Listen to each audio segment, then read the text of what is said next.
Let's get it. Hello y'all, my name is Holden Farmer and this is Modern Tech Monopolies. A monopoly is when one business takes on the whole supplies of goods and services in the market.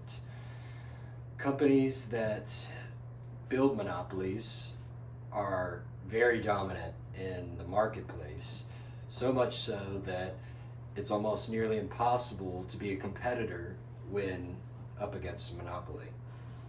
Due to this, monopolies have full control of setting their prices in the market since there is no one else to compete against them. This in turn can lead to unreasonable prices in the market since consumers have no alternative than to buy their products.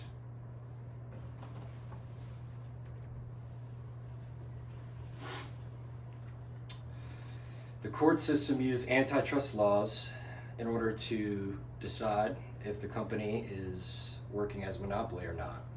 And they evaluate the company and watch and see their sales, and if their sales are being controlled, then they consider them an illegal monopoly. Legal monopolies are different from illegal monopolies in that they are controlled by the government and not the company itself. And legal monopolies are much better for consumers because prices aren't going to be so crazy and high up in the market.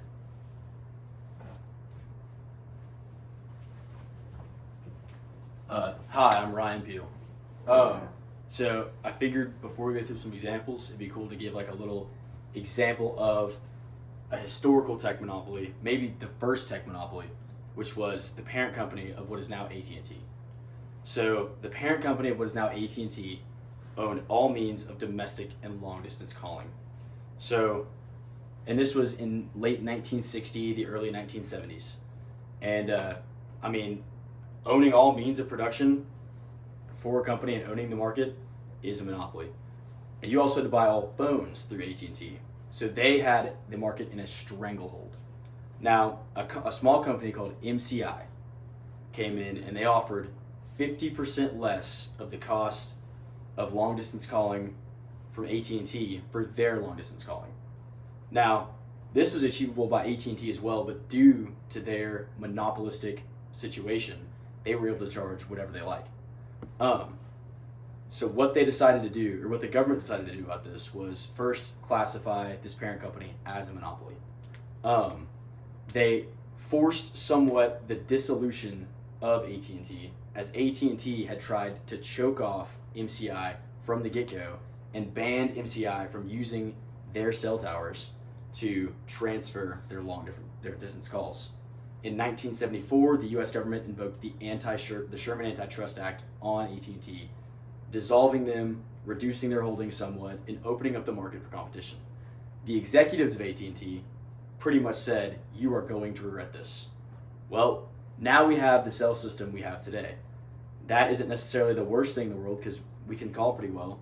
It increased competition, it reduced prices, and according to Tim Wu, a legal scholar at Columbia, it was a key step in producing the internet revolution. I would say we haven't regretted it thus far. Now, let's talk about a modern tech monopoly, Apple. So, you might say Apple's not the only phone on the market. Well, there are other practices that Apple uses that are somewhat monopolistic.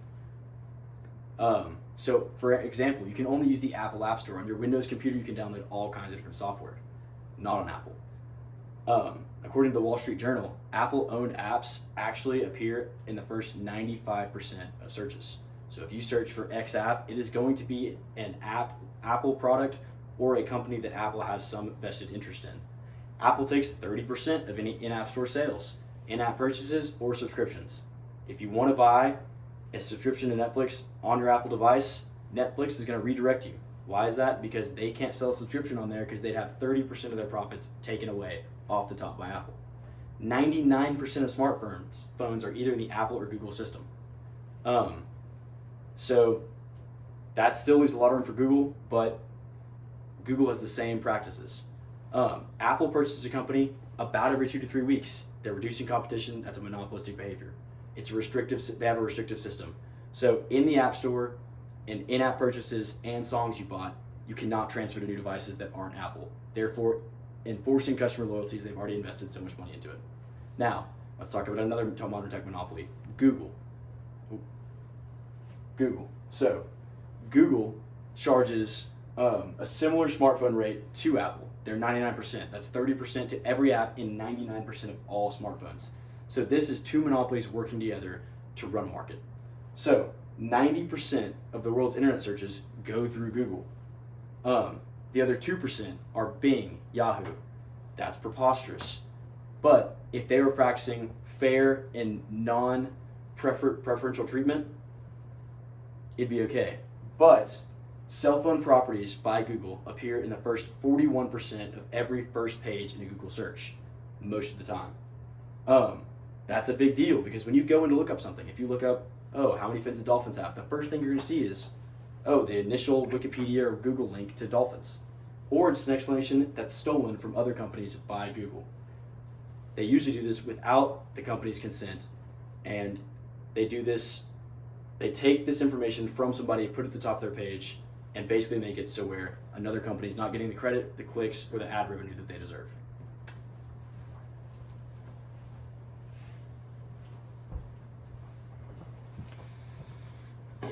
So Facebook rules as the king of social networking with over 2.91 billion users monthly as of 2021. And Facebook's ads contribute to around 98% of their $86 billion revenue in 2020, with the remaining 2% coming from Oculus sales or products that were done digitally.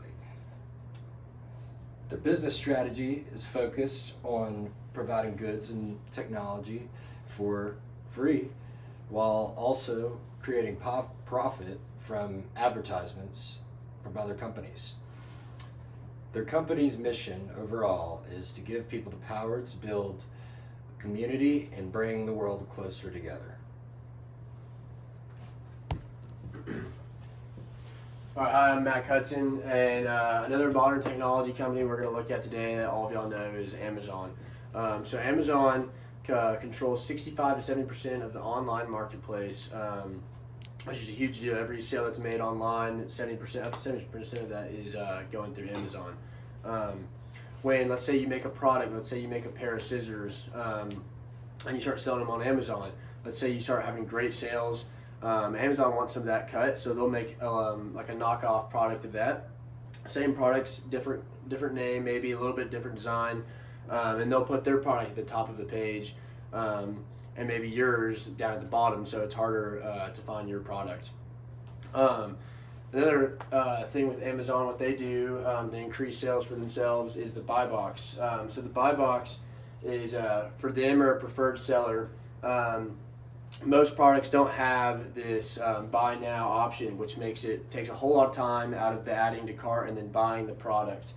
80% of sales go through the buy box, and then with Amazon itself, with their products, 40% of sales are done with their buy box, and then the next highest is 0.5% for sales. So really, they're taking a huge, from 40% to 0.5%, and then no matter what, they're making money because 9 out of 10 times their shipping is being used.